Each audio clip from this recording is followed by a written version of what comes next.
Fala, Fernandão, boa Fala, noite. Netão, tranquilo?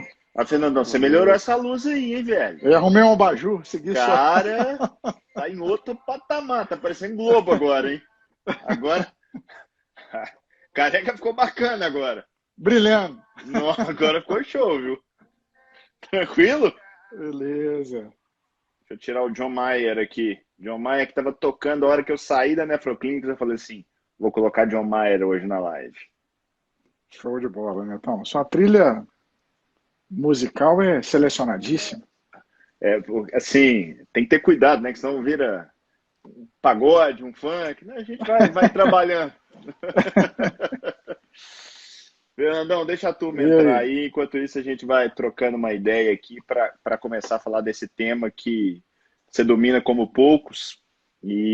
Mas até antes da gente entrar propriamente no tema, eu estava lendo esse livro aqui, ó. Cadê? Aqui. Terminei de ler esse livro hoje. Posicionamento. Livro é mais voltado para o lado do marketing e tal, não sei o quê. E no finalzinho do livro, peguei um trecho de um gerente da GM. E aí o sujeito falou que estava numa fábrica em Dayton, lá nos Estados Unidos, e ele meteu uma placa no meio da empresa assim, ó. Este problema aqui, quando resolvido, vai ser considerado fácil. Caraca, isso é o próprio sistema do complemento, velho. É bruto, né, Netão? Na mesma hora, ele me remeteu. E Aplicável, né, eu velho? falei, mas eu falei, cara, isso é interessante porque é o seguinte, a história da ciência tem muito disso, né? A história da ciência é marcada por uma série de situações que alguns homens brilhantes aparecem e simplificam problemas que são, na sua natureza, complexos e caminham muito para aquela filosofia da navalha de Ockham, onde Exatamente. você caminha para simplificar e fazer a coisa ser palatável para meros mortais, vamos dizer assim. Cada um na sua, né? E eu não tenho dúvida que hoje a gente vai bater um papo aqui bem bacana a respeito disso. E me falaram um negócio, Fernandão, e aí não tem nada a ver com complemento, nem com navalha de Oca, que é o seguinte, se você gosta do nosso conteúdo, aperta esse aviãozinho, chama os amigos aqui, ó, chama profissionais de saúde, porque é isso, essa live, esses encontros são feitos para vocês. Então, nada mais importante que ter muita gente aqui para acompanhar, trocar ideia, acalentar aí nosso dia a dia e trazer dúvidas, trazer discussões aqui para a pauta. Vamos lá? Vamos começar? Bora. Então vamos lá. Olá, seja bem-vindo a mais um Nefrotalks. Eu sou o Dr. José Neto, diretor de ensino na Nefroclínicas e estou aqui mais uma vez com meu amigo, mentor, sócio, Dr. Fernando Lucas, diretor médico da Nefroclínicas, para discutir um tema que é daqueles temas da medicina que, na hora que passa na frente, normalmente o nego vira para o outro lado, para não ter o risco de conversar a respeito. Né? A gente vê isso muito acontecer com distúrbio eletrolítico, em outras áreas, arritmias, doenças neurológicas. Né? Então, e aquela coisa, né, Fernando? Você só cumprimenta quem você conhece e, às vezes, para conhecer certa pessoa, dá um pouquinho mais de trabalho. Então, e eu falo que você é um cara que eu já assisti algumas aulas do Fernando falando a respeito do complemento e para introduzir, eu queria introduzir com uma imagem que você tem de um exorcismo que ocorre naquilo ali, que de uma certa maneira é algo que precisa acontecer, não só com o complemento, mas com uma série de temáticas, tanto dentro quanto fora da nefrologia, que precisam ser desmistificadas e tem gente que faz questão de complicar, né? Eu sou um cara que consegue pegar algo complexo, como eu estava falando, e simplificar e tornar a coisa pragmática. Então, eu queria que você falasse um pouquinho a respeito disso. Por que é tão difícil estudar coisas como o complemento? Beleza, Netão. Acho que isso é uma discussão bastante oportuna, principalmente pelo momento que a gente está vivendo, né? O Covid ele suscitou uma série de inquietações em todos nós, né? Em vários aspectos, desde aspectos relacionados aí a a mecanismo de doença, insights terapêuticos, imunologia, vacina, né? Então, isso, o Covid, ele trouxe isso à tona. Mas eu me lembro bem, né, Paulo, que esse meu primeiro encontro com a imunologia, com o sistema do complemento, aconteceu no terceiro período da faculdade de medicina. E a gente faz o curso básico lá na Pampulha, no ICB, e ali eu tive uma aula com uma professora chamada Ana Maria, que era discípula de um imunologista genial chamado Nelson Vaz. E a primeira aula que eu tive com ela foi muito impactante, porque ela trouxe os seguintes insights para a nossa turma. A primeira era o seguinte: ela mostrou um gráfico no qual que mostrava que quanto maior o número de moléculas descobertas no sistema imunológico, menor é a eficácia das vacinas. E o contrário era verdadeiro, entendeu? As vacinas mais eficazes que a humanidade criou foram concebidas no momento que não se sabia nada sobre o sistema imunológico. Pode parecer, e é um paradoxo, né? Ou seja, quanto mais se estudou em relação ao sistema do complemento, menos eficazes foram ficando as nossas vacinas. Isso já me chamou muito a atenção. E a outra, então, é porque o sistema do complemento, ao contrário de todo o sistema imunológico, do qual o sistema de complemento faz parte, ao contrário de todos os outros sistemas fisiológicos, ele não começou a ser estudado pela sua normalidade, que a gente chama de fisiologia, né?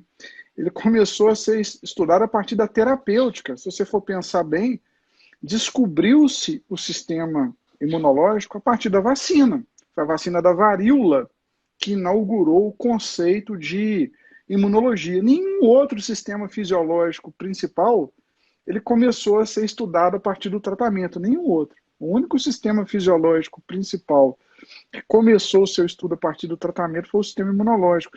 Isso gerou uma aberração, que é exatamente não pensar nesse sistema a partir da normalidade.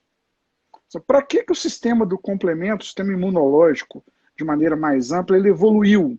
Porque ele não nasceu para produzir vacina, concorda? A evolução não o criou para isso, por exemplo.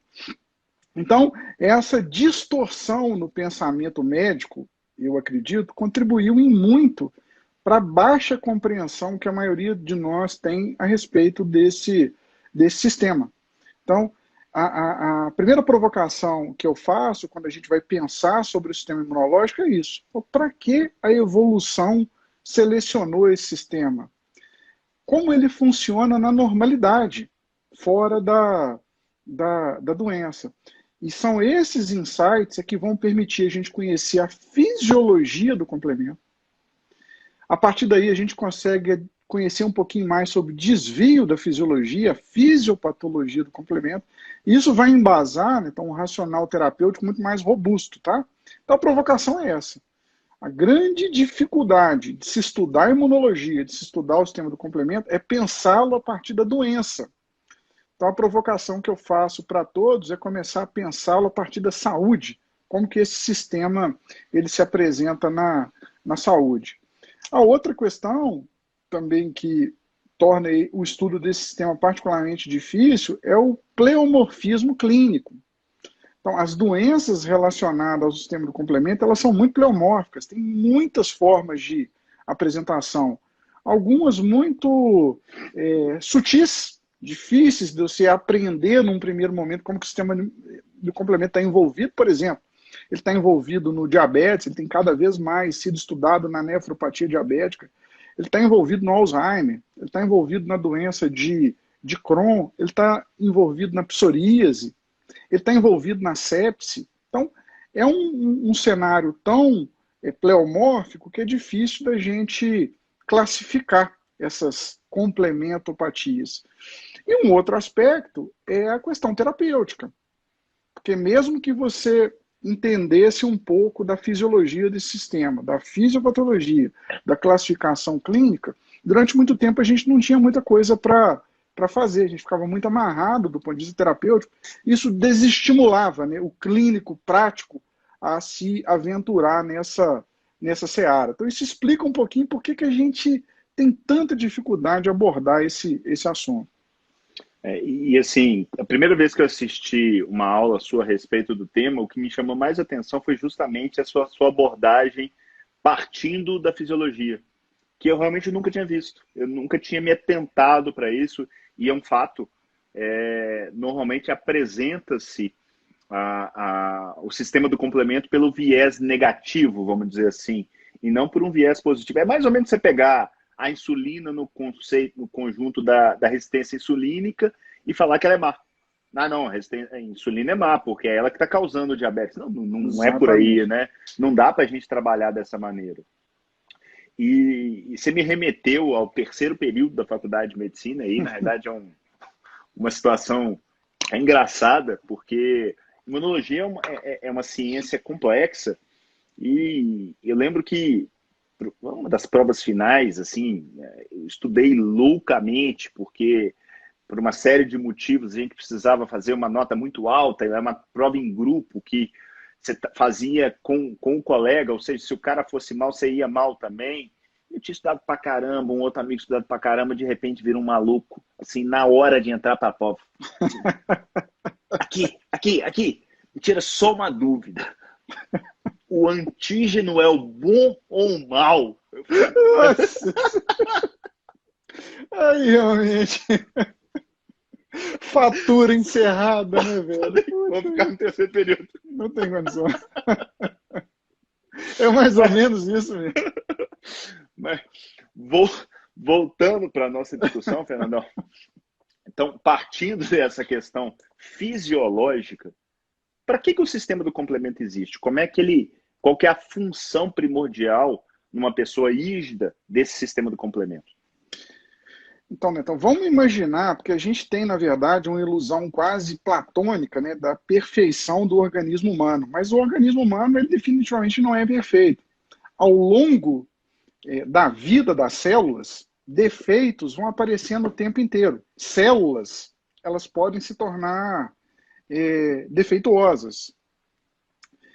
E esses defeitos celulares, eles não surgem impunemente. Eles precisam ser detectados e precisam ser eliminados.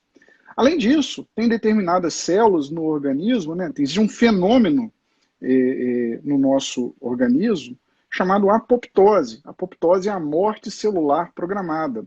Essas células programadas para morrer também precisam ser eliminadas. Então, defeitos celulares surgem o tempo inteiro, células se programam para morrer, e essas coisas defeituosas, que eu chamo de self defeituoso, ele precisa ser eliminado, porque isso gera uma série de consequências para o organismo. E essa detecção, ela é feita por um sistema selecionado pela evolução, chamado sistema do complemento. Então, o sistema do complemento é um sistema altamente sofisticado que a evolução selecionou, pronto para detectar o tempo inteiro defeitos celulares que vão acontecendo ao longo da vida das células. Então, esse sistema, ele detecta o defeito, ele marca aquele defeito para eliminação. Então, basicamente, Netão, o sistema do complemento é um sistema de qualidade. Ele fica o tempo inteiro fazendo um radar, né, de rastreamento, ele fica o tempo inteiro ali à busca de defeitos para poder marcar esses defeitos para serem eliminados.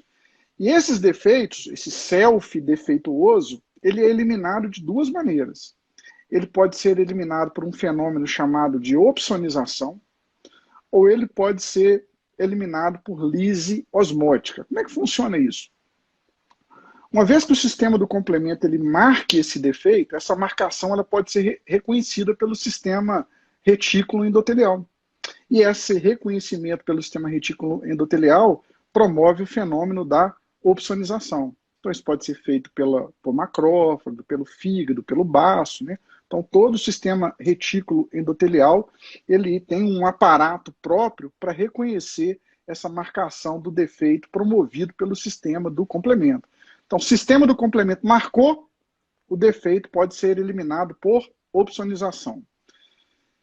Uma outra forma é exatamente a formação nessas superfícies celulares defeituosas de um poro. Ele abre um buraco nessa superfície celular e, através desse buraco, a água entra dentro da célula. E a célula é destruída por osmose. A gente chama isso aí de lise osmótica. Então, o defeito marcado por um poro capaz de permitir a entrada da água também destrói aquela superfície reconhecida como defeituosa. Isso acontece o tempo inteiro. Então, a marcação, ela permite a eliminação pelo sistema retículo endotelial ou por lise osmótica. Então, basicamente, o sistema do complemento é um sistema de marcação de coisas defeituosas no nosso organismo, mais propriamente superfícies celulares defeituosas. E aí, cara, você consegue entender por que que isso foi tão importante durante a evolução, né? Porque, embora esse sistema tenha evoluído na saúde, né, em condições normais, por acaso, o não self, a bactéria, o patógeno, é reconhecido como um defeito. E da mesma maneira, ele vai ser eliminado, percebe? Ele segue as mesmas vias de eliminação do que a superfície self defeituosa. Isso foi um ganho evolutivo, que além de permitir a limpeza de coisas self-defeituosas, aquilo também permitiu a eliminação de patógenos. Então, a evolução acabou privilegiando esse sistema, que, por acaso, no seu funcionamento normal, ele também acabou dando uma contribuição para nos ajudar a ficar livres de doença infecto-contagiosa. Mas o objetivo primário não era esse. O objetivo primário era reconhecer coisas próprias defeituosas e eliminá-las. Percebe? Faxina e segurança. Faxina e segurança. Detecção, faxina e segurança. Boa. Beleza. Ele é capaz de fazer isso. E você já adiantou que, de alguma maneira, ele pode dar problemas. Mas de forma didática, normalmente, a gente começa a dividir o sistema de complemento em suas vias de ativação. São mais de uma. As principais, mais conhecidas, a via clássica e a via alternativa. Existem outras vias, eu acho que inclusive você deve querer falar a respeito da via da lecitina e tudo mais, mas eu queria que, de uma maneira geral, você exemplificasse para as pessoas, para os nossos ouvintes, como é que funciona cada uma dessas vias e onde é que elas se encontram em última análise. Então, na verdade, dentro desse conceito que esse é um sistema de controle de qualidade que vai estar marcando o defeito, a pergunta é como o sistema do complemento de maneira geral marca esse defeito para ser eliminado. E essa marcação é feita por uma molécula, uma proteína do sistema do complemento chamado de C3b. Então, o grande marcador do defeito é o C3b. Eu podia resumir de maneira bastante simplista a função do sistema do complemento como uma forma de marcar o defeito através do C3b. Esse é o grande papel do sistema do complemento. Tudo que ele faz, em última análise, o objetivo é marcar superfícies defeituosas para serem eliminadas através desse C3b. O C3b, né, então, que marca o defeito, é o que permite que o sistema retículo endotelial reconheça essa superfície defeituosa e a elimine, por exemplo. Tá? Então, o objetivo, em última análise, é produzir e ancorar essa proteína do complemento, que é o marcador do defeito, na superfície celular defeituosa. E isso pode ser feito por 3 vias, como você bem disse. A via alternativa, a via clássica e a via da lecitina. Mas, em última análise, todas elas querem grudar o C3b na superfície defeituosa. A primeira forma de fazer essa marcação com C3b, a forma mais bruta desse sistema, vamos chamar assim, é a forma alternativa. Essa forma alternativa, ela está muito presente no sistema inato, do sistema imunológico inato. O C3 é uma superfície presente no nosso soro em grande quantidade e ela está o tempo inteiro sendo clivada. A gente chama isso aí de takeover. Essa clivagem espontânea do C3 gera C3b. Esse C3b a esse C3b se liga de forma covalente na superfície celular. E a ele se liga uma outra proteína do complemento, chamado fator B. Essa combinação de C3b com fator B é uma enzima, cara, chamada de C3 convertase. Quando você cria essa enzima, você amplifica brutalmente a geração do C3b. Então, a presença da C3 convertase na via alternativa do complemento é capaz de inundar a superfície celular de C3b. E eu já disse, superfície celular marcada com C3b é a superfície que vai ser marcada para a morte, ela vai ser eliminada. E aí é o grande ponto crítico do sistema do complemento. O pulo do gato do sistema do complemento é gerar C3 convertase, porque ela amplifica de maneira muito importante a geração do C3, a formação do C3b, que é o grande marcador do defeito para a morte. Então, a via alternativa do sistema do complemento, ela tem a sua C3b específica e ela vai inundar a superfície celular defeituosa com o C3b, que é o marcador do defeito. A via clássica também tem, né? Essa via alternativa ela é espontânea, tá? Ela acontece essa clivagem do C3, ela acontece de forma espontânea no soro. E ela não precisa de nenhuma molécula de reconhecimento. Ela não precisa de anticorpo, ela não precisa de molécula de reconhecimento de padrão, portanto, ela participa do sistema imunológico inato. Agora, existe uma forma mais sofisticada de fazer isso, que é através de moléculas de reconhecimento.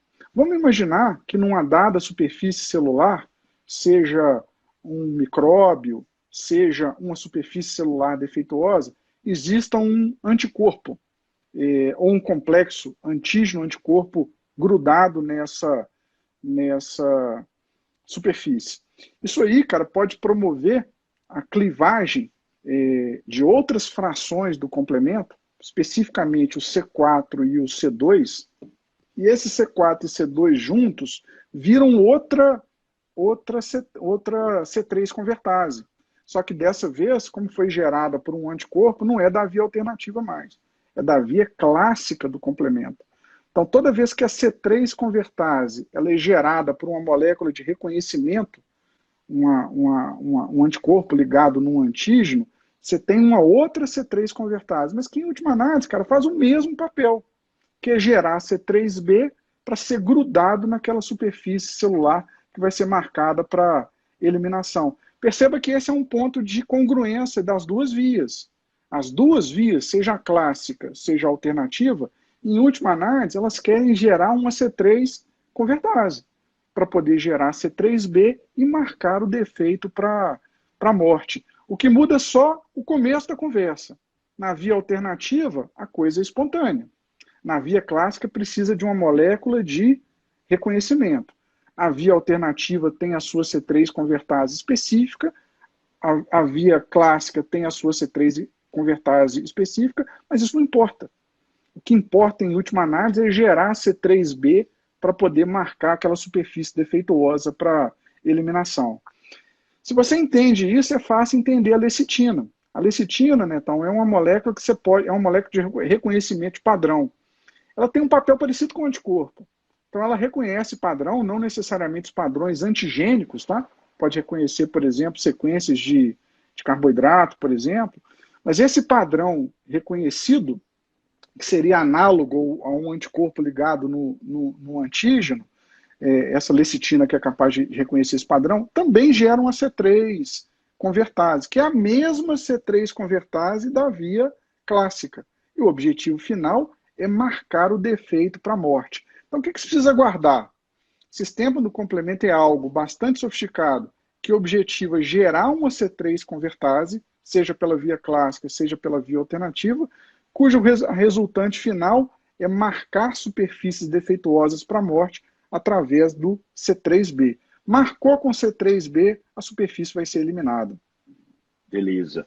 Eu acho que fica claro, e eu acho que você foi muito didático na forma de explicar, para demonstrar que, em última análise, por métodos diferentes, eu estou conseguindo o mesmo resultado, que é essa marcação através da C3 convertase, que tem uma apresentação pleomórfica de acordo com a via que é acionada. E como é que elas caminham, Fernando? Depois de... Tá, marquei a célula. Como é que isso vai caminhar em última análise até a gente chegar... Muita gente fala da C5, inclusive, que virou ganhou notoriedade aí em função de drogas que você deixou claro que até muito pouco tempo atrás a gente não tinha e talvez tenha feito com que a comunidade médica tenha se deixado pouco impressionar com esse mecanismo tão bacana que é o sistema do complemento. Então, até aí, o ponto de convergência dos dois sistemas é a geração da C3 convertase. Tá? Elas são estruturas diferentes, mas elas têm a mesma função. A partir desse ponto no sistema do complemento, ambas C3 convertases podem se transformar numa outra enzima. É um sistema de Lego, tá? Toda vez que você vai acrescentando uma outra fração do complemento, isso pode gerar uma outra enzima chamada C5 convertase. Então, a C5 convertase ela é derivada da C3 convertase, seja da via clássica, seja da via alternativa. E essa C5 convertase, ela cliva o C5, que é uma outra molécula do complemento. Então, na verdade, a geração da C5 convertase está lá embaixo, nessa cascata do sistema do complemento. Mas perceba que é um ponto em comum. Tanto a C3 convertase da via clássica e da via alternativa, elas podem virar C5 convertase. Isso é um ponto de convergência do sistema. E essa C5 convertase cliva o C5, que é uma outra fração do sistema do complemento. A partir daí, cara, uma série de ações vão sendo desencadeadas para gerar um buraco, um poro na superfície celular. Esse buraco, esse poro, é chamado de complexo de ataque à membrana. E toda vez que esse complexo, esse poro é gerado, a água entra dentro da célula e a célula defeituosa vai ser eliminada por osmose. Ou non-self, né? O agente infeccioso vai ser eliminado por osmose. Portanto, a C5 convertase é um ponto de convergência de todo o sistema de complemento que gera uma outra via de eliminação do defeito. Eu falei do C3b, que vai eliminar o defeito por opsonização, então ela marca o defeito e esse defeito é eliminado por opsonização, mas cá embaixo, quando a C5 convertase é gerada, você ganhou um outro aliado para eliminar o defeito, que é a geração do complexo de ataque à membrana. E isso é comum aos dois sistemas. Portanto, a hora que você bloqueia, por exemplo, a C5, da C5 convertase para frente, você está bloqueando a via comum dos dois sistemas. Beleza. Está claro para mim, eu acho que para o pessoal, como é que funciona. Mas como é que o organismo sabe o que ele precisa marcar e o que ele não pode marcar? Como é que ele sabe diferenciar a célula sadia da célula doente, por exemplo? Isso é muito interessante, porque um sistema desse não controlado, você imagina, gerando marcação o tempo inteiro, poderia eliminar superfícies sadias, né? A pergunta que você colocou é fundamental. Como uma superfície celular sadia, ela se livra dessa marcação, se livra da marcação do C3b e se livra da formação do complexo de ataque à membrana. Aí, cara, de maneira bastante resumida, existem 3 protetores da superfície celular sadia. Se esses protetores estiverem atuando, a superfície sadia não é eliminada. E é isso que acontece na fisiologia o tempo inteiro. Por isso que o sistema fisiológico ele é muito bem regulado e você só marca o defeito. Quais são esses 3 guardiões da superfície celular sadia? É o fator H, é o fator I e são as moléculas transmembrana. Se esses 3 camaradas estiverem atuando bem e de forma coordenada, o sistema do complemento ele não reconhece superfície sadia. Então ela nunca vai ser marcada para eliminação. Você vai trabalhar numa faixa fisiológica. E o contrário é verdadeiro, né, Netão? Toda vez que um desses guardiões estiver doente, não estiver funcionando, você torna uma superfície celular saudável, vulnerável ao ataque do complemento. Então, basicamente, é a presença desses 3 guardiões, fator H, fator I e superfícies moléculas transmembrana, que vão proteger a superfície saudável. E pensando nessas três moléculas, elas trabalham em conjunto, trabalham em série, trabalham em paralelo. No fundo, faz diferença ter um problema no fator H ou na proteína transmembrana, por exemplo? Então, a gente pode, assim, o grande protagonista dessa proteção da superfície saudável é o fator H, tá? Então, o fator H é o pilar aí dessa, o grande maestro dessa proteção. Esse sistema, na verdade, é um sistema que se comunica, ele não é estanque, mas de modo didático a gente pode colocar o fator H como um protagonista principal e vamos colocar junto o fator I e o fator transmembrana. Esse fator transmembrana é quase que um cofator para o fator I, tá? O fator I precisa trabalhar junto com o transmembrana para fazer o seu papel de proteção. Então, o fator H é um protagonista mais isolado, vamos chamar assim, e o fator I, ele precisa desse cofator transmembrana para poder atuar, de forma didática, tá? É óbvio que isso tem uma inter-relação muito intensa, mas de modo didático a gente pode desenhar o cenário dessa forma.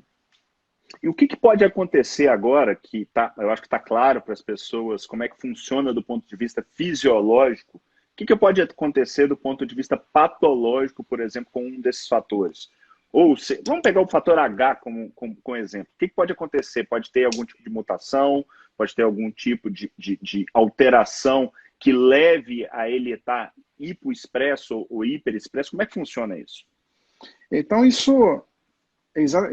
conceito que você está trazendo é exatamente o conceito da fisiopatologia do complemento. Até agora a gente falou da fisiologia, né? Aí fica fácil. Se você entender que o sistema ele é regulado por esses protetores, basta faltá-los para você entrar no cenário da fisiopatologia. E como é que pode faltar um fator H? Esse fator H, ela é uma proteína que ela tem uma fase solúvel, tá, no nosso plasma e tem uma fase mais uma parte que é mais acoplada à membrana celular. Mas ele é abundantemente produzido pelo nosso organismo. E aí você consegue entender, se ele é uma proteína, precisa de um gene saudável. Então, se você tiver uma mutação no gene do fator H, essa mutação pode redundar de maneira muito didática em duas consequências. Primeiro, é não produzir o fator H, está ferrado. Que é o sistema do complemento, ele não tem o guardião, ele vai destruir superfície saudável. E você pode ter um fator H defeituoso. O gene, ele está presente, você não tem uma deleção, você tem um outro tipo de mutação, o gene está presente, mas o fator H, ele é defeituoso, ele não cumpre o papel dele perfeitamente. Então, a resultante desse processo é um cenário fisiopatológico da mesma maneira. Então, você tem uma mutação que ou não permite a geração do fator H, ou vai gerar um fator H defeituoso. Esse é o primeiro processo fisiopatológico. O segundo, né, então, você pode ter um gene saudável, produzindo o fator H normalmente. Mas vamos imaginar que o sistema imunológico, por algum motivo, crie um anticorpo contra o fator H. Na prática, ele não está funcionando. Então, o sistema do complemento fica sem o seu grande guardião. Então, a amplificação da geração de C3b, ela é imediata. Então, se você tiver um anticorpo contra o fator H, ele também vai produzir uma hiperativação do sistema do complemento. Você pode ter a produção desse fator, o gene está saudável, pode não ter anticorpo contra o fator H circulante, mas você pode ter uma C3 convertase muito potente. Aí é um desequilíbrio. Está produzindo tanto C3b, aquela C3 convertase é tão poderosa, ela está gerando tanto C3b, que o fator H não dá conta de coibir. A resultante final disso é uma hiperativação do sistema do. É como se fosse uma deficiência relativa, entende? A C3, os genes que codificam a C3 convertase podem sofrer uma mutação, e essa mutação transforma a C3 convertase numa super C3 convertase, gerando muito C3b, e o fator H não dá conta de produzir. O nosso guardião, ele não consegue fazer o seu papel. E por fim, cara, imagina que exista um autoanticorpo, um outro autoanticorpo direcionado contra a C3 convertase, meio que estabilizando, protegendo, entendeu? Como se fosse um escudo que protegesse essa C3 convertase contra a sua clivagem natural, seu decaimento natural. Na prática, ela vira uma super C3 convertase, só que dessa vez protegida por um autoanticorpo. Isso vai gerar C3b em abundância e o fator H não dá conta de resolver a parada. Isso tem um nome, né, Netão? Chama fator nefrítico C3. Então, desmistificando o fator nefrítico C3, o que ele é em última análise? Ele é um protetor da C3 convertase, transformando a C3 convertase numa super C3 convertase e gerando muito C3b. Então, são 4 processos fisiopatológicos possíveis relacionados à deficiência ou absoluta ou relativa do fator H. Esse é o ponto mais importante, tá, Netão? O fator H é o grande guardião do sistema do complemento, pelo menos o guardião das superfícies saudáveis. Show. Eu acho que então a gente conseguiu até o momento explicar para a turma como é que funciona do ponto de vista normal, do ponto de vista fisiológico, o sistema do complemento, onde é que estão os principais gargalos fisiopatológicos, aí você citou esses 4, só que eu tenho certeza que a turma está assim, pô, eles gostam de prática clínica, eles estão ali do lado do paciente. Como transformar esse conhecimento teórico extremamente bonito em ajuda para o seu Zé, que está com algum problema? Como é que você faz essa divisão? Só para a gente poder dar uma refinada, então, na fisiopatologia, a gente falou do fator H, mas tem 2 outros camaradas que protegem, né, que são guardiões, que é o fator I e o cofator, a molécula transmembrana. O raciocínio é o mesmo, tá, Neto? O mesmo raciocínio que eu falei para o fator H se aplica ao fator I. Então, do ponto de vista de insight propedêutico lá na frente, quando a gente for conversar, você pensa da mesma maneira. Ou é uma mutação que não gerou o fator I, ou é uma mutação que gerou um fator I deficiente, ou é uma C3 convertase poderosa, por mutação ou por fator nefrítico, pelo autoanticorpo. E o cofator também geralmente é uma mutação no cofator transmembrana, que vai impedir que o fator I cumpra o seu papel de proteção. Então a gente fechou a fisiopatologia. Já explicamos a fisiologia do complemento, agora a gente deu uma fechada na fisiopatologia. O que você está me propondo é falar um pouquinho da expressão clínica, né? Como é que esse desvio da fisiopatologia se expressa do ponto de vista clínico, no paciente que chega no consultório. Como eu disse, isso se aplica a uma pleiade de doenças. Eu vou me ater aqui ao cenário da nefrologia. Então, do ponto de vista de síndromes renais, a gente pode dividir em 2 síndromes a expressão fisiopatológica desse sistema. A primeira síndrome é uma síndrome glomerular e a segunda síndrome é uma síndrome microangiopática trombótica.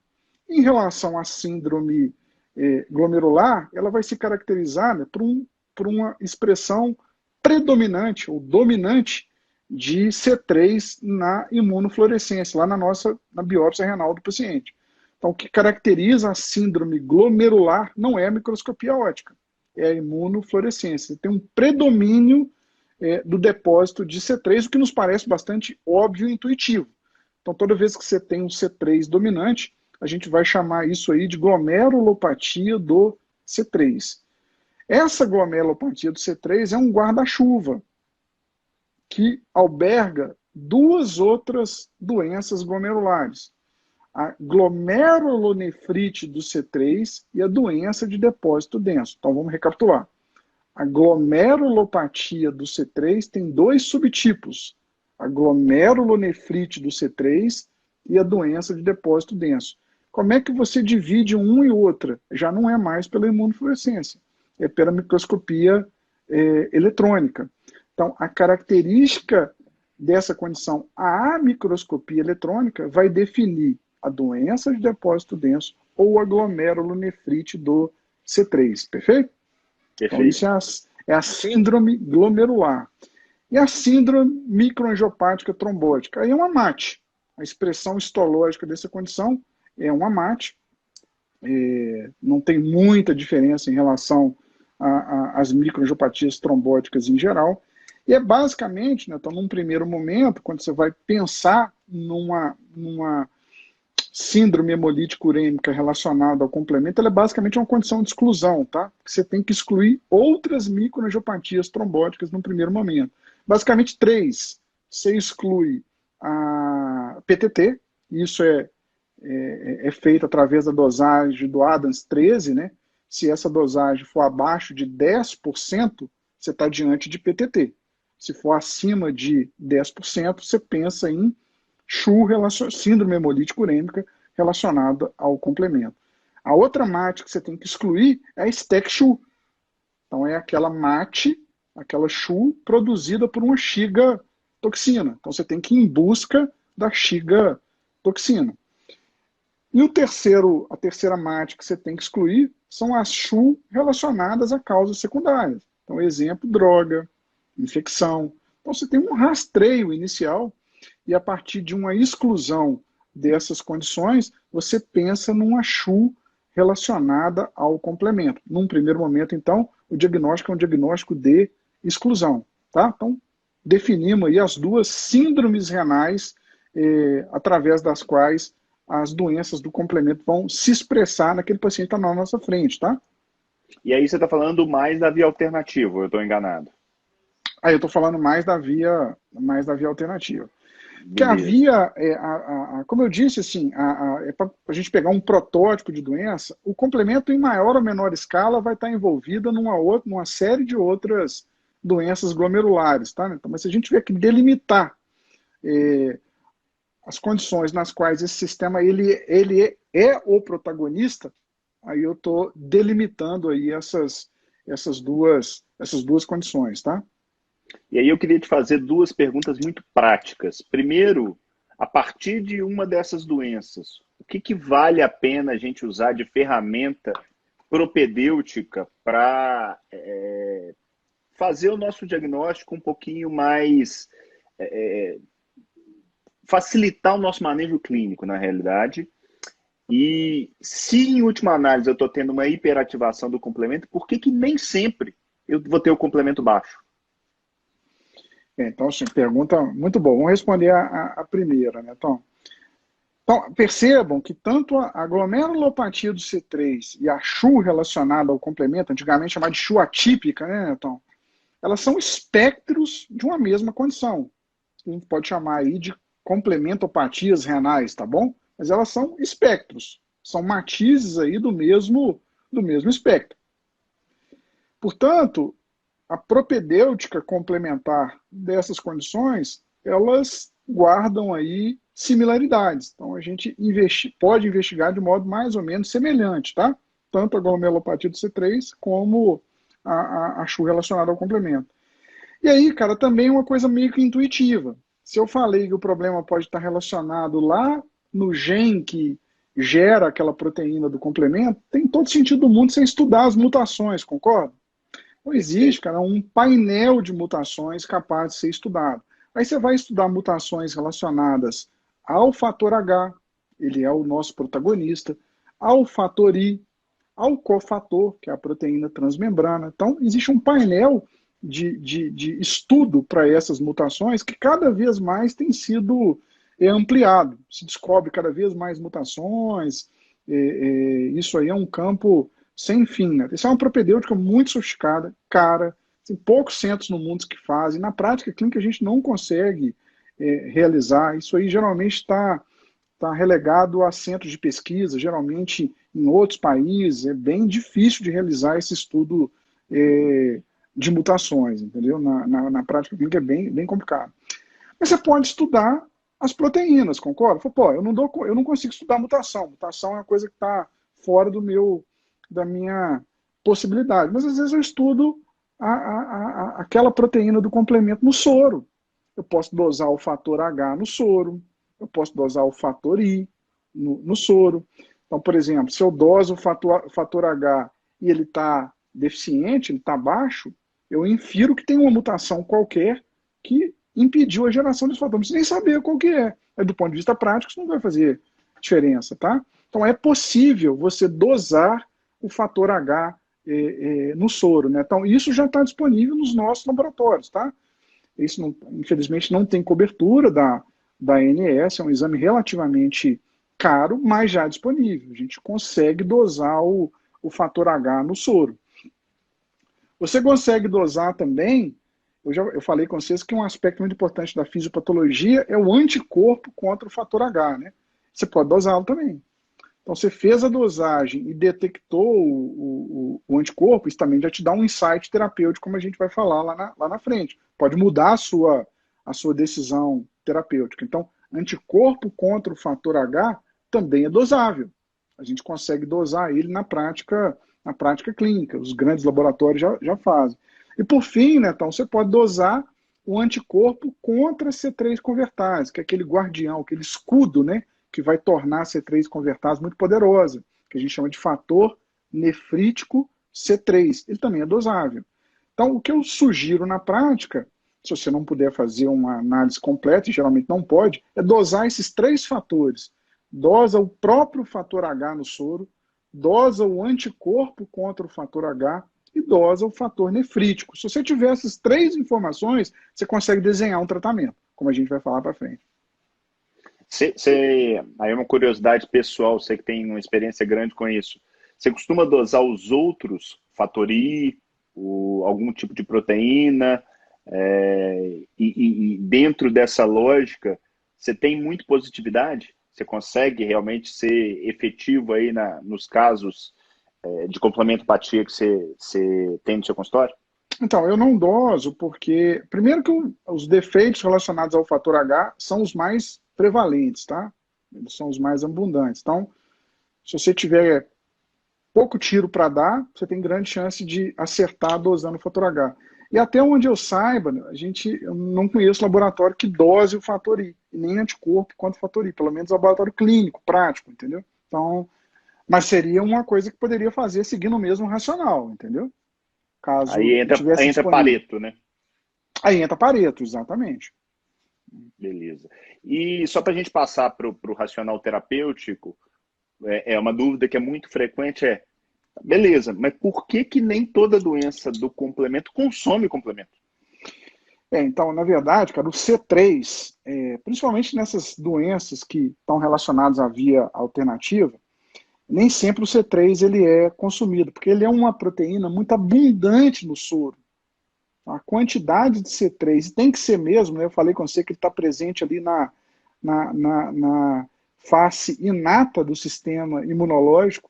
Ele precisa estar muito presente, é um sistema de rastreio muito importante, então a concentração dele no soro é muito alta, né? Então, às vezes, o paciente ele já sai de um nível muito alto, existe um consumo em termos absolutos, ele caiu, mas na hora que você dosou ainda está dentro do valor de referência, entende? Então, principalmente para o C3, C4 não é tão abundante, mas principalmente para o C3, eventualmente vale a pena você fazer dosagem seriada, porque a queda progressiva do C3 pode te colocar na cara do gol, você pode te favorecer seu diagnóstico aí de uma complementopatia do C3, uma doença da via alternativa, tá? É por isso, pela abundância do C3 no soro. É a mesma orientação que se dá, por exemplo, com relação à plaqueta, né? Quando você Isso, tem, às exato. vezes, uma queda que não é tão significativa, às vezes você não tem nenhuma uma plaquetopenia estabelecida pelos critérios convencionais de forma absoluta, mas em termos relativos houve uma grande queda. Eu acho que é Perfeito. o mesmo É isso racional, aí. né? Beleza, Fernandão, nós temos aí pouco menos de 10 minutos, eu queria falar um pouquinho de racional terapêutico. Ok, você já delineou para a gente as vários pontos onde eu posso ter algum tipo de problema. Como atacar? O que a gente tem hoje para lançar a mão de acordo com essas várias alterações fisiopatológicas? Então, cara, se você entendeu a fisiologia, você entendeu a fisiopatologia, o racional terapêutico é muito fácil. Então, vamos imaginar um cenário, o primeiro cenário, que é a falta do fator H, por exemplo. Uma mutação que gere uma falta do fator H. É fácil, é só dar plasma para esse paciente. Concorda que num plasma normal está cheio de fator H saudável? Você infunde plasma no paciente. Tá? Então, se você tem uma mutação que gera falta do fator H, é só dar plasma. Vamos imaginar uma outra condição, que é uma outra mutação que gera um fator H doente. Ele está presente, mas ele não é funcional. Também é fácil. Tira a coisa doente e põe uma coisa saudável. Então você faz uma plasmaférese com infusão de plasma. Em vez de você trocar com albumina, você troca com plasma. tirou o defeito e pôs uma coisa nova. O mesmo vale para uma C3 convertase mutante, poderosa, que está gerando C3b o tempo inteiro. Essa C3 convertase doente, você tira ela com plasmaférese e dá um plasma novinho com a C3 convertase funcionante. Esse é o princípio, o racional terapêutico para plasmaférese com infusão de plasma. O outro princípio, né, então, é imunossupressão.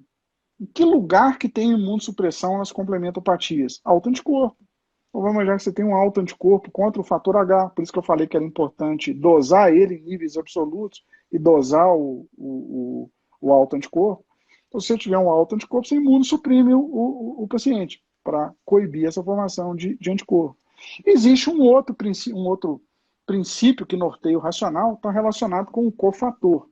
O cofator, cara, ele está presente na membrana. Ele não é uma substância presente no soro. Então, quando o problema ele é relacionado com o cofator, não adianta dar plasma, não adianta fazer plasmaférese, não adianta imunossuprimir. O tratamento tem que ser de outra natureza, tá? Porque não é uma proteína aberrante que está presente no plasma e tampouco é a falta de uma proteína dessa natureza. Então, aí, nenhum das opções terapêuticas assim são aplicáveis. Por isso que é importante, às vezes, você conhecer a mutação. O Flávio apresentou no Nefro Expert um caso, o Flávio de São Luís, cuja mutação era de um cofator.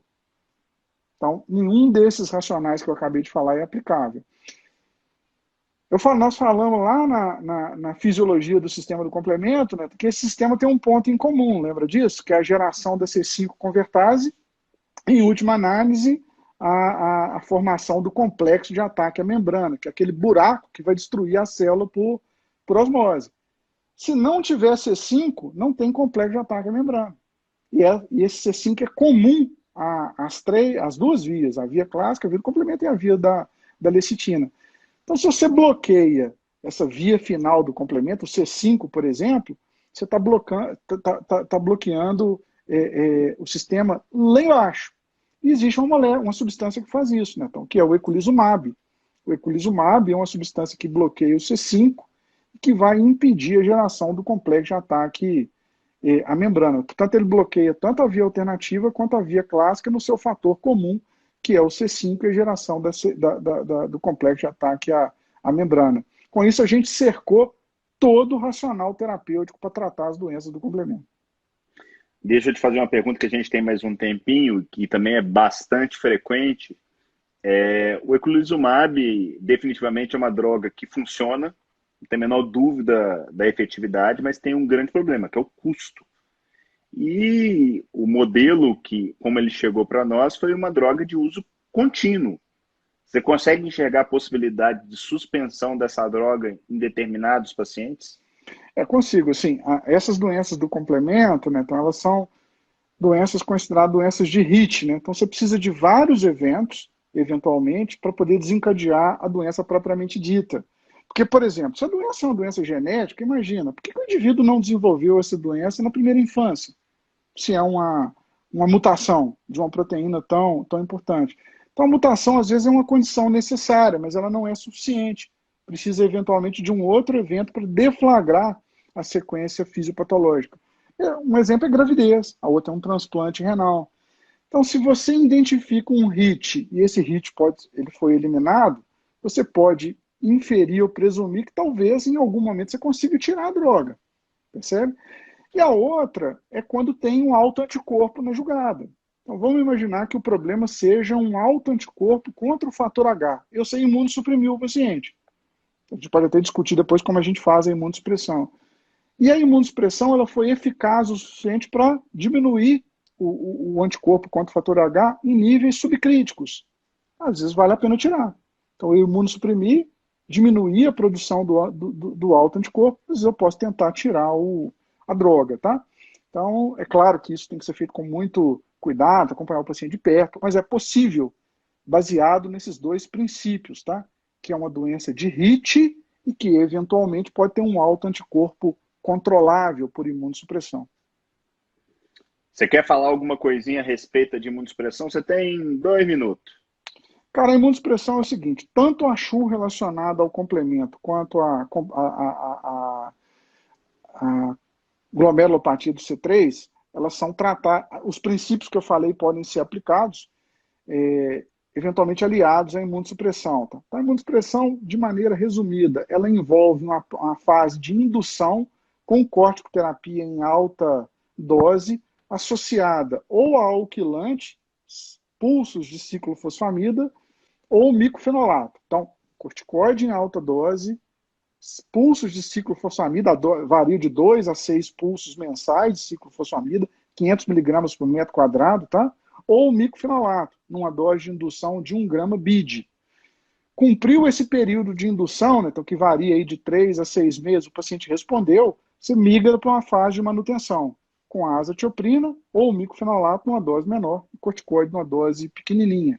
Não respondeu, cara, a doença cronificou, o rim está fibrosado, aí game over, você deixa a terapia nefroprotetora inespecífica, tá? Então esses princípios valem tanto para CHU relacionado ao complemento, quando tem um alto anticorpo na julgada, quanto na glomerulopatia do C3. Tendência na indução, usar micofenolato. Essa é uma tendência, tem alguns trabalhos mais recentes, de melhor qualidade metodológica, apontando para a eficácia do micofenolato no contexto da indução. Lembrando que, né, então, além dessa imunossupressão de indução e manutenção, naquelas formas mais agressivas de glomerulopatia do C3, eventualmente você pode usar plasmaféres com infusão de plasma, tá? Lembrando que ela é uma doença relacionada ao complemento e tudo que eu falei até agora pode se aplicar.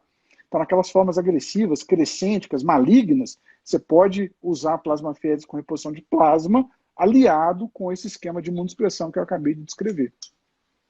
Show de bola. Acho que conseguimos passar aí por boa parte daquilo que incomoda não só os nefrologistas, mas aos médicos de maneira geral. E deixar uma mensagem, né? Estudem o complemento, que está vindo muita coisa por aí, viu? Muita coisa, exatamente. Fernandão, mais uma vez, muito obrigado, turma. Fiquem aí conosco. Semana que vem, muitos assuntos em voga. A gente está pensando em fazer temas relacionados à medicina, mas fora da caixa. Então, vem muita coisa boa aí para 2021. Então, grande abraço. Fica aqui com a gente no IGTV. Tem isso aqui. Deixa seu comentário, sua curtida. Marca alguém que pode se interessar pelo tema. Deixa algum tema de interesse para a gente. É muito legal ter vocês aqui conosco. Em breve, notícias a respeito do nosso segundo Nefro Expert. Beleza? Netão? Grande abraço. Turma, Falou, grande turma. abraço. Valeu. Um abraço. Até a próxima. Tchau, tchau.